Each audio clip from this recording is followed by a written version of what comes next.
Hello students, कैसे हैं आप? बिल्कुल ठीक। Very good students. हमें अब डे बाय डे अपना टारगेट फिक्स करना है। उस टारगेट को डेली अचीव करना है। अचीव करने के बाद अपने खुद को ही अप्रिशिएट करना है कि आज का आपने टारगेट कंप्लीट कर लिया। आज का डे आपके लिए बिल्कुल अच्छा रहा। देखिए, हर दिन हम एक नई लाइफ के साथ शुरुआत करते हैं। हर दिन हमें कुछ नया सीखना है। हर दिन हमें कुछ आगे बढ़ना है। कहते हैं कुछ लिख के सो, कुछ पढ़ के सो, कुछ जगह जिस जगह से जागा उस जगह से कुछ आगे बढ़ के सो। Each day have progress in your life. हमें हर दिन कुछ ना कुछ नया सीखना है, आगे बढ़ना है और उन्हीं प्रॉमिस के साथ अपनी मंजिल की तरफ लगातार बढ़ते रहना है। बिना थके, बिना रुके, बिना आलस किए हमें अपनी मंजिल, अपने लक्ष्य, अपने गोल की ओर अग्रसर होते रहना है। हमें उसकी ओर लगातार अप्रोच करते रहना है। हमें उसके अलावा और कुछ नहीं दिखना चाहिए। ओके स्टूडेंट्स, इसके प्रीवियस क्लास में हम लोगों ने डिस्कस किया था सेल क्या है, सेल का इंटरनल रेजिस्टेंस क्या है, ईएमएफ सेल का क्या है। हमने बताया था कि ईएमएफ एक काज है, टर्मिनल पोटेंशियल एक इफेक्ट है। ईएमएफ एक काज है, टर्मिनल पोटेंशियल एक इफेक्ट है। ईएमएफ एक सेल की बेसिक प्रॉपर्टी है। जो वोल्टेज सोर्स की प्रॉपर्टी है या करंट सोर्स की प्रॉपर्टी है उसका सर्किट से कोई लेना देना नहीं है। लेकिन टर्मिनल पोटेंशियल सर्किट की प्रॉपर्टी है। वो सर्किट के किन्हीं दो पॉइंट के बीच में फाइंड आउट किया जाता है, तो उसका सोर्स से ज्यादा लेना देना नहीं है। तो मीन्स टर्मिनल पोटेंशियल या टर्मिनल पोटेंशियल डिफरेंस और ईएमएफ दोनों इंटायरली अलग चीजें हैं। और ये बात बोल्टा ने सबसे पहले ईएमएफ वर्ड बोल्टा साइंटिस्ट ने यूज किया था। उनको भी उस समय ये नहीं पता था कि एक्चुअल क्या मैकेनिज्म होती है करंट फ्लो की। इसलिए उन्होंने ये समझा कि ईएमएफ एक फोर्स है। उन्होंने फोर्स कंसीडर कर करके इसको आगे डिस्कस किया। बट वो रियली ये एनर्जी है जो आपका वोल्टेज सोर्स सप्लाई करता है किसी एक यूनिट चार्ज को होल ऑफ द सर्किट में वन राउंड मूव करने के लिए।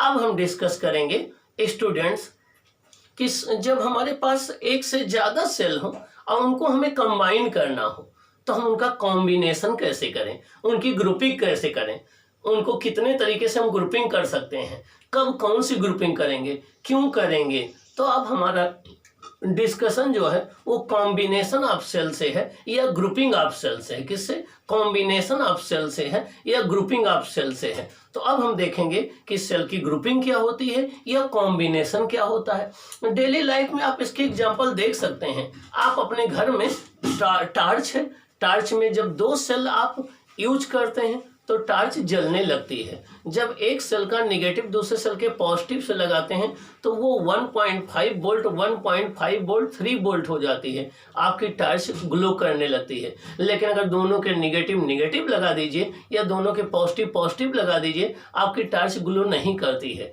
क्योंकि 0 वोल्ट हो जाता है। इसी तरीके से आप जो रिमोट कंट्रोल होता है टीवी का, वहां पर भी सेल का कॉम्बिनेशन करते हैं। तो बैटरी जो होती है, बैटरी भी एक सेल का कॉम्बिनेशन है। तो अब हमें देखना है कि सेल को कंबाइन कैसे करें, सेल की ग्रुपिंग कैसे करें, उनमें किन बात का हमें ध्यान रखना है। आइए हम डिस्कस करते हैं सेल के ग्रुपिंग के विषय में।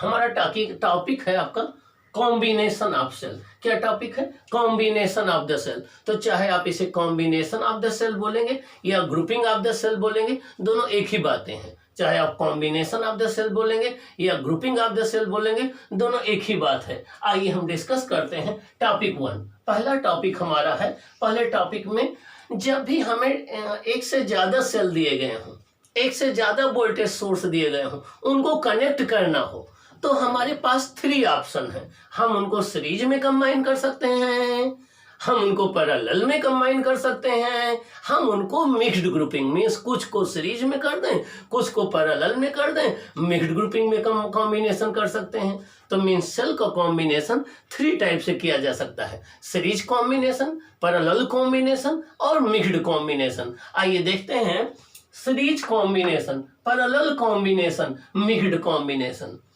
मीन्स हम सेल को सीरीज कॉम्बिनेशन में कनेक्ट कर सकते हैं, मीन्स वन सेल के आफ्टर अनदर सेल, और पैरेलल में कंबाइन कर सकते हैं, मिक्स्ड में कंबाइन कर सकते हैं। तो कितने कॉम्बिनेशन है स्टूडेंट्स? 3। कितने हैं? 3। जोर से बोलिए लास्ट स्टूडेंट, 3। Very good. तो हमारे 3 कॉम्बिनेशन है। अब हम पहले कुछ बेसिक चीजें हम जो है सीख ले कॉम्बिनेशन के विषय में। जैसे देखो स्टेप 1, देखिए ये हमारा आइडियल सेल है। तो पहले आइडियल सेल क्या होता है ये आपको बता दें। आइडियल सेल का देखिए इंटरनल रेजिस्टेंस क्या है? 0 है। आइडियल सेल का इंटरनल रेजिस्टेंस क्या है? 0 है। तो आइडियल जो वोल्टेज सोर्स होता है या आइडियल जो करंट सोर्स होता है उसका इंटरनल रेजिस्टेंस 0 होता है। क्या? इंटरनल रेजिस्टेंस 0 होता है। ये एक सेल है जिसका इंटरनल रेजिस्टेंस 0 है, जिसका ईएमएफ ई है, ये इसका पॉजिटिव टर्मिनल है, ये इसका नेगेटिव टर्मिनल है। तो आइडियल सेल का सिंबल ये होता है, इसका इंटरनल रेजिस्टेंस 0 होता है। तो एक आइडियल वोल्टेज सोर्स या आइडियल करंट सोर्स का इंटरनल रेजिस्टेंस 0 होता है। ओके। अब इसका बेनिफिट क्या होगा? जब इंटरनल रेजिस्टेंस अगर 0 होगा तो इस सेल के दोनों टर्मिनल से कोई भी डिवाइस कनेक्ट करेंगे तो उसको वही टर्मिनल पोटेंशियल मिलेगा जो इसका सेल का ईएमएफ है। अगर आइडियल सेल होगा तो अगर आप इसके दोनों टर्मिनल के क्रॉस अगर कोई डिवाइस कनेक्ट करेंगे तो उसको वही पोटेंशियल डिफरेंस मिलेगा जो इसका ईएमएफ है। कोई पोटेंशियल ड्रॉप तो होगा नहीं। तो आपको जो टर्मिनल वोल्टेज होगा वो इसके ईएमएफ के इक्वल होगा। एक ये बेनिफिट होगा और दूसरा बेनिफिट ये होगा कि जो है आपका जब भी आप इससे कोई डिवाइस कनेक्ट करेंगे तो करंट चाहे इंक्रीज करे चाहे डिक्रीज करे, टर्मिनल पोटेंशियल या उस डिवाइस के क्रॉस जो पोटेंशियल मिलेगा उसमें कोई चेंज नहीं आएगा। आइए हम बात करते हैं। लेकिन आप जानते हैं आइडियल तो कोई चीज होती नहीं है। आइडियल तो एक कॉन्सेप्ट है, आइडियल तो कोई चीज होती नहीं है।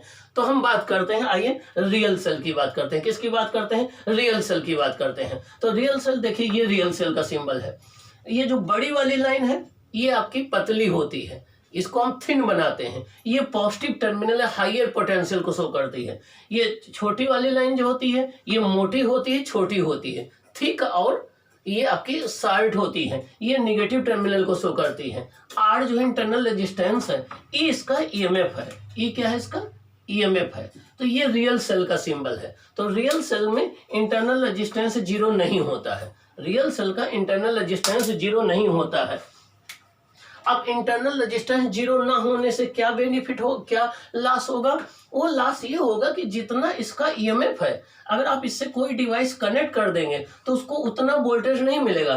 कुछ पोटेंशियल इस इंटरनल रेजिस्टेंस की वजह से लॉस हो जाएगा, उसको हम लॉस्ट पोटेंशियल बोलते हैं। वो हम यूज के लिए हमें नहीं मिलेगा। नंबर 1 बात। दूसरी बात, अगर इस सर्किट से अगर हमने इसमें कोई चीज इसमें कनेक्ट कर देंगे उसमें से करंट इंक्रीज करती जाएगी तो यहाँ जो टर्मिनल पोटेंशियल मिलेगा वो डिक्रीज होता जाएगा। तो ये रियल सेल का ये सिंबल हो गया और रियल सेल की ये बात हो गई।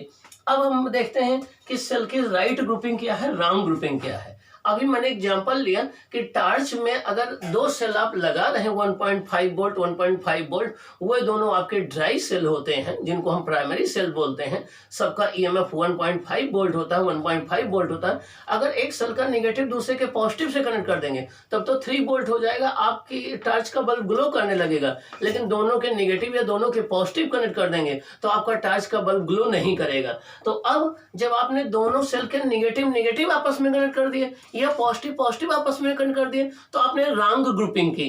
अब ईएमएफ 0 हो जाएगा, इसलिए आपका बल्ब नहीं ग्लो करेगा। लेकिन अगर आपने एक से का नेगेटिव दूसरे के पॉजिटिव से कनेक्ट किया तो आपने राइट ग्रुपिंग की, अब आपका 3 वोल्ट हो जाएगा और टॉर्च आपका ग्लो करने लगेगा।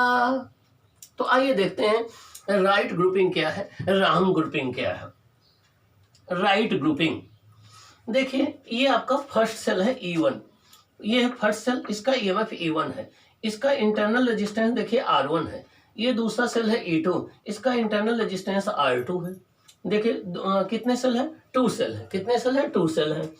और देखिए दोनों सेल से करंट सेम डायरेक्शन में है। यहाँ पर पॉजिटिव टर्मिनल से करंट बाहर निकल रही है, यहाँ भी पॉजिटिव टर्मिनल से करंट बाहर निकल रही है। जब भी किसी सेल्स के पॉजिटिव टर्मिनल से करंट निकल रही हो, मीन्स करंट कमिंग आउट हो रही हो, तो समझ लीजिए कि वो सेल आप यूज किए जा रहे हैं, अर्थात वो डिस्चार्जिंग में है।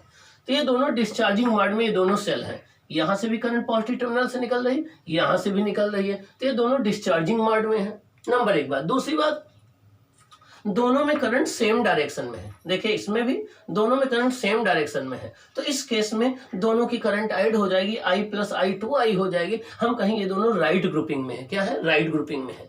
तो जब भी किसी एक सेल का नेगेटिव दूसरे के पॉजिटिव से कनेक्ट हो, जब भी किसी एक सेल का नेगेटिव दूसरे के पॉजिटिव से कनेक्ट हो, तो इस केस में हम कहते हैं कि दोनों सेल राइट ग्रुपिंग में है, और इस केस में दोनों का ईएमएफ ऐड हो जाता है और दोनों का इंटरनल रेजिस्टेंस ऐड हो जाता है। तो यहाँ पर एक का नेगेटिव दूसरे के पॉजिटिव से कनेक्ट है और दोनों सेल की करंट सेम डायरेक्शन में है, तो ये राइट ग्रुपिंग है। अब इनके इक्विवेलेंट की बात करेंगे तो हम चाहते हैं कि इन दोनों सेल के जगह पर हम केवल एक सिंगल सेल यूज कर लें। हम चाहते हैं इन दोनों सेल के प्लेस पर हम एक सिंगल सेल यूज करें, वो उतनी ही करंट प्रोवाइड करे जितना ये दोनों मिल के दे रहे हैं, वो उतना ही इंटरनल रेजिस्टेंस प्रोवाइड करे जितना ये दोनों मिल करके कर रहे हैं, तो वो इनका इक्विवेलेंट कहलाएगा। क्या कहलाएगा? इक्विवेलेंट कहलाएगा।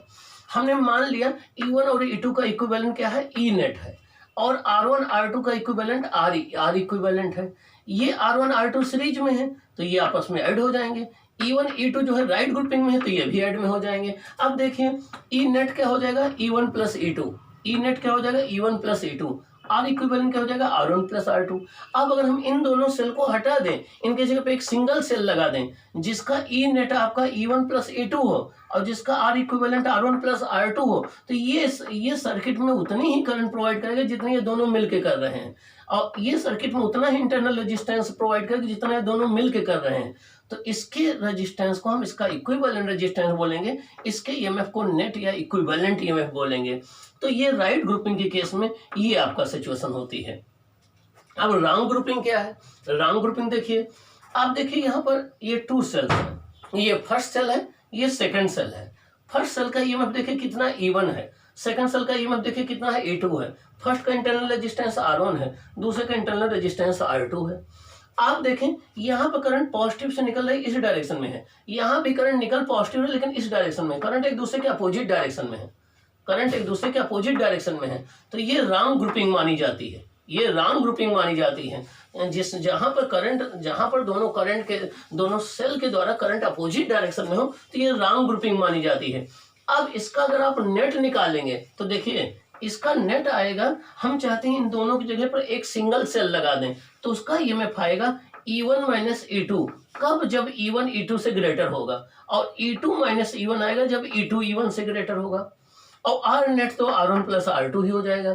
तो इंटरनल रेजिस्टेंस तो हमेशा ऐड हो जाता है, चाहे वो राइट ग्रुपिंग हो चाहे रॉन्ग ग्रुपिंग हो। यहाँ ईएमएफ की बात करनी है, तो ईएमएफ इस केस में हो जाएगा E1 माइनस E2। कब? जब E1 की वैल्यू E2 से ग्रेटर होगी, और ये E2 माइनस E1 हो जाएगा जब E2 की वैल्यू E1 से ग्रेटर होगी। आइए देखते हैं नेट क्या हो जाएगा। ये देखिए E नेट और R नेट। E नेट आपका नेट इक्विवेलेंट ईएमएफ है, ये R नेट क्या है? नेट इंटरनल रेजिस्टेंस है। अब if E1 greater than E2 होगा तो करंट की डायरेक्शन ये होगी, if E1 greater than E2 होगा तो नेट करंट की डायरेक्शन आपकी ये आएगी, और अगर आपका E2 ग्रेटर देन E1 होगा तो नेट करंट की डायरेक्शन ये आएगी, नेट करंट की डायरेक्शन ये आएगी। तो दोनों में आपको ये ध्यान रखना है कि E1 E2 में से कौन ग्रेटर है, जो ग्रेटर होगा करंट उसी की डायरेक्शन में नेट करंट होगी। फर्स्ट केस में अगर E1 ग्रेटर होगा E2 से तो करंट डायरेक्शन E1 की डायरेक्शन में होगी। देखिए E1 यही E1 की डायरेक्शन होगी। इफ अगर E2 ग्रेटर होगा E1 से तो नेट करंट E2 की डायरेक्शन में होगी, ये इस डायरेक्शन में हो जाएगी। ओके, तो ये रहा आपका टू डिफरेंट सेल्स का रॉन्ग ग्रुपिंग के केस में। अब देखिए एग्जांपल एक और हम स्टेप्स लेते हैं। ये देखिए दो हमने आइडेंटिकल सेल ले लिए हैं, दोनों की ईएमएफ सेम है, दोनों की ईएमएफ सेम है। ये हमने दो आइडियल सेल ले लिए हैं, दोनों की ईएमएफ सेम है। अब आप देखिए यहाँ पर एक का नेगेटिव दूसरे के, देखिए दोनों के नेगेटिव आपस में कनेक्ट है, देखिए दोनों के नेगेटिव आपस में कनेक्ट है। तो यहाँ पर एक का ई तो प्लस में है, देखिए दोनों की करंट अपोजिट डायरेक्शन में है, तो एक का ई हम प्लस में लेंगे, एक का ईएमएफ माइनस में लेंगे, ईएमएफ क्या हो जाएगा? जीरो हो जाएगा। यही केस होता है जब आप अपने टार्च में दोनों बैटरी रॉन्ग ऑर्डर में रॉन्ग ग्रुपिंग में लगा देते हैं, तो ई नेट जीरो हो जाएगा। या यहाँ देख दूसरा केस देखिए, यहाँ पर देखिए एक का नेगेटिव दूसरे के पॉजिटिव से कनेक्ट है, तो यहाँ पर ई क्या हो जाएगा? 2e हो जाएगा। क्या हो जाएगा? 2e हो जाएगा। एक केस यहीं पर और हम बना दें, अगर दोनों सेल के पॉजिटिव आपस में कनेक्ट है, अगर दोनों सेल के पॉजिटिव आपस में कनेक्ट है, ये इस केस में भी इसकी करंट इस डायरेक्शन में, एक दूसरे का अपोजिट डायरेक्शन में, इस केस में भी ई नेट क्या आएगा, 0 आएगा। क्या आएगा, 0 आ जाएगा।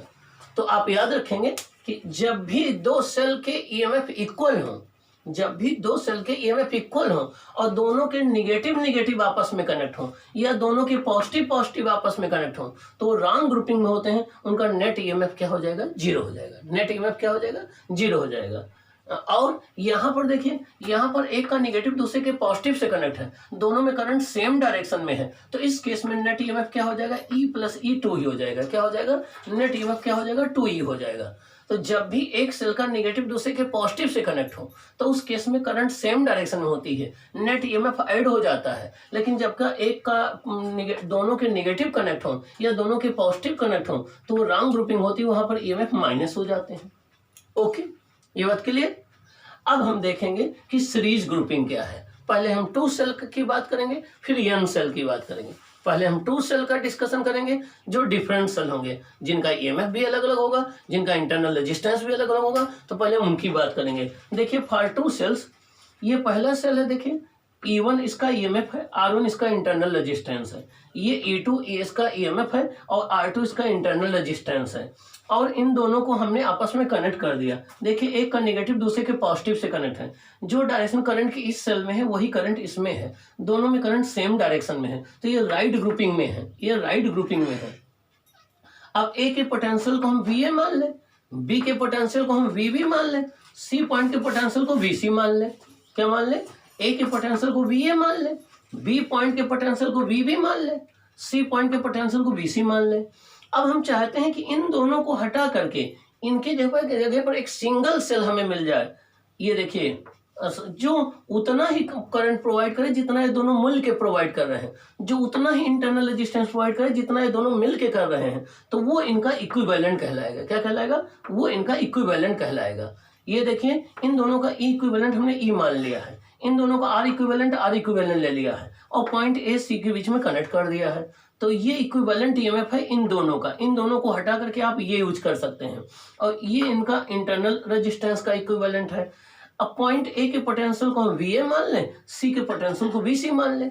अब आप देखें, यहाँ ए और बी के बीच में जब हम पोटेंशियल डिफरेंस निकालेंगे, तो ये टर्मिनल पोटेंशियल हो जाएगा फर्स्ट सेल का।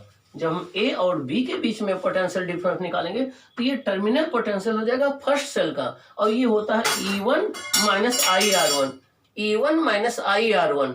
और जब हम दूसरे सेल का बी और सी के बीच में अगर हम फाइंड आउट करेंगे, तो वो टर्मिनल पोटेंशियल डिफरेंस हो जाएगा किसके बीच में, E2 सेल के बीच में। ये हो जाएगा E2 - IR2। क्या हो जाएगा, E2 - IR2। तो और जब हम ए और सी के बीच में निकालेंगे, ए और सी के बीच में निकालेंगे, तो वो इसका टर्मिनल पोटेंशियल हो जाएगा जो इक्विवेलेंट आया है। आइए हम डिस्कस करते हैं, देखते हैं।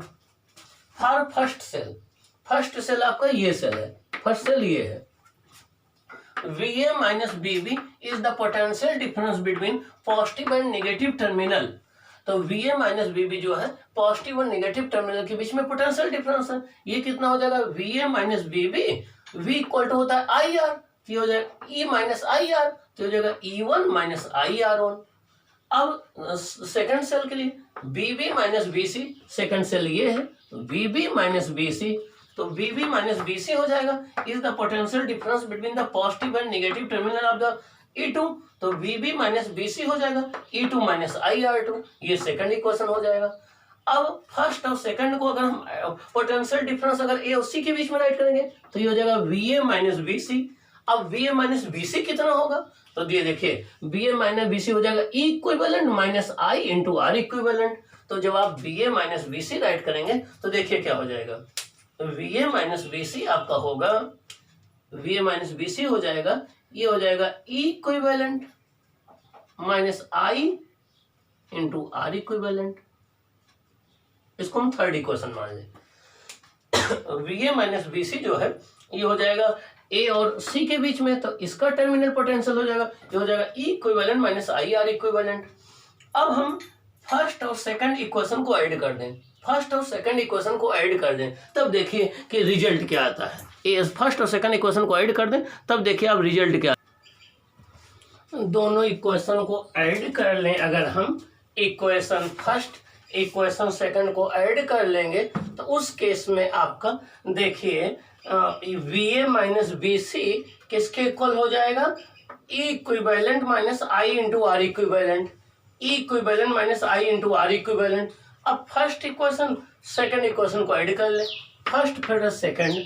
फर्स्ट में देखिए क्या है, VA माइनस BB है और E1 माइनस IR1 है। सेकंड में क्या है, BB माइनस BC है, ये E2 माइनस IR2 है। दोनों को ऐड करेंगे तो हो जाएगा VA minus BB plus BB minus BC equal to E1 minus IR1 plus E2 minus IR2।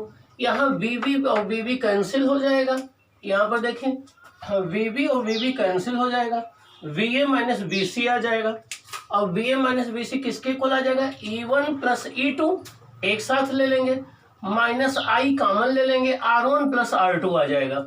तो आपका इक्वेशन बन जाएगा VA minus BC equal to E1 plus E2 minus I R1 plus R2। इसको equation हम fourth ले लें, क्या ले लें, इक्वेशन फोर्थ ले लें।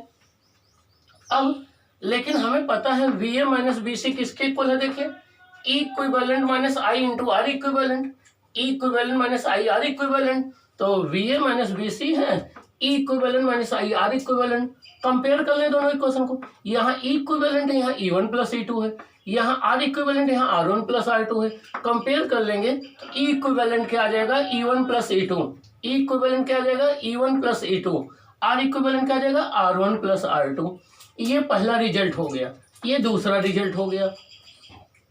इसका मतलब ये हो गया कि जब भी दो सेल एक दूसरे के सीरीज कॉम्बिनेशन में हो, उस केस में उनका इक्विवेलेंट EMF उनके इंडिविजुअल EMF के सम के इक्वल होता है।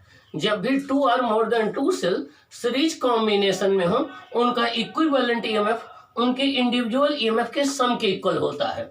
ऐसे जब भी 2 और more than 2 cells series combination में हो तो उनका इक्विवेलेंट इंटरनल रेजिस्टेंस उनके इंडिविजुअल रेजिस्टेंस के सम के इक्वल होता है।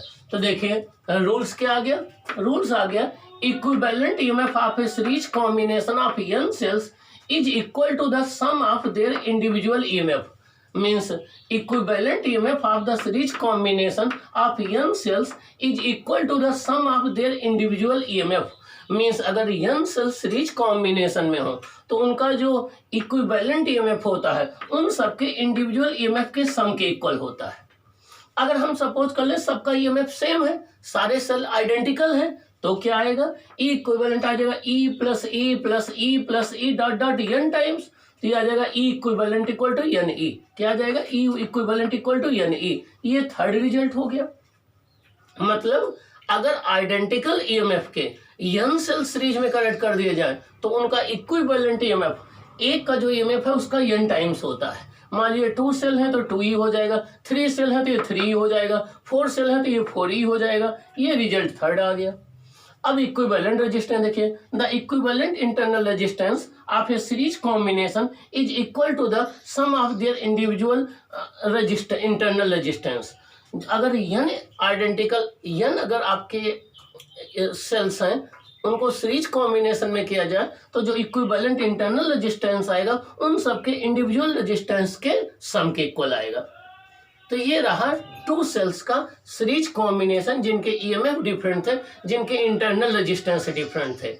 अब अगर आपके पास अगर n आइडेंटिकल सेल लेकर के अगर हम इनको सॉल्व करना चाहें तो देखिए क्या आप करेंगे। इस केस में क्या आएगा, देखिए अब इनके यहाँ कुछ केसेज हैं, इनको हम डिस्कस कर लेते हैं कि क्या क्या केसेज इनके आएंगे।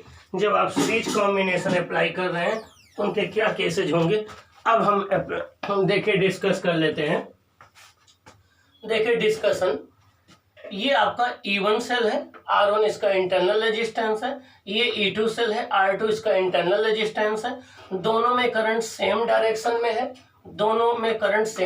है, दोनों राइट ग्रुपिंग में है। सर्किट में अगर ऐसे 2 सेल लगे हैं तो इन दोनों को रिप्लेस करके इसके जगह पे एक सिंगल सेल आप कनेक्ट कर सकते हैं जिसका EMF E1 प्लस E2 होगा, internal resistance R1 plus R2 होगा।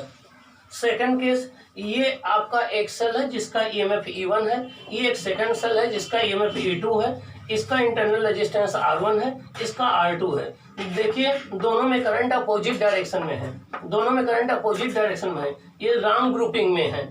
इसके लिए इनका इक्विवेलेंट आएगा E1 minus E2, E1 minus E2। अब इस केस में E1 अगर ग्रेटर होगा A2 से तो पॉजिटिव टर्मिनल इधर आएगा, अगर E1 लेस देन E2 होगा तो पॉजिटिव टर्मिनल इधर आएगा। इनका इक्विवेलेंट हो जाएगा R1 प्लस R2। अब नेक्स्ट केस देख लें, हमने n आइडेंटिकल सेल ले लिया, सबका ईएमएफ E, सबका ईएमएफ E, सबका ईएमएफ E है, सबका इंटरनल रेजिस्टेंस R है, और एक हमने एक्सटर्नल लोड रेजिस्टेंस कनेक्ट कर दिया। अब हमें देखना है कि इस लोड रेजिस्टेंस में कितनी करंट जाएगी इन सभी सेल की वजह से। हमें गिवन में क्या है, total number of cell n है, ये कितने सेल हैं, n सेल हैं।